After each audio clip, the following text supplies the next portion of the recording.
Great question. I can give you some of my experiences, and I'll never forget going into my last year at St. Mary's, so it'd be my athletic junior season, and hearing a scream from the outfield beyond the fence after striking out.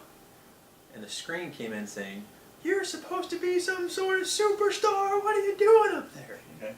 That was my father screaming from the outfield. So needless to say, I probably wasn't totally focused on my next at bat to produce the results, or to put everything in it that I wanted. Most likely I wasn't going to hit a home run to right field.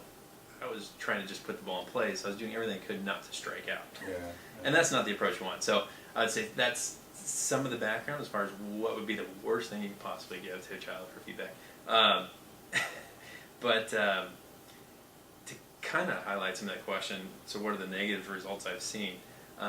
If you were to look back, let's say on my last year in Little League, my 12-year-old Little League All-Star team, out of the 12 boys that made this team, I would say probably 6 never made their high school varsity baseball team. And it wasn't because they weren't good enough.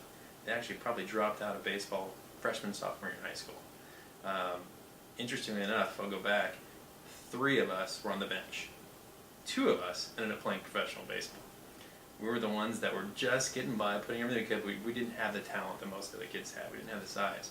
But as you start going up, looking back, a lot of those kids had so much pressure that for them, they'd rather not play baseball than go out and put up with any kind of negativity that I'm going to get. I'm not living up to the standards I should have had, so I'm going to quit completely. And you see that happening. So for me, the worst possible outcome a parent could have is to have that child lose the passion for the game. And whatever you can do to facilitate that energy, that excitement for it, then that would be the key.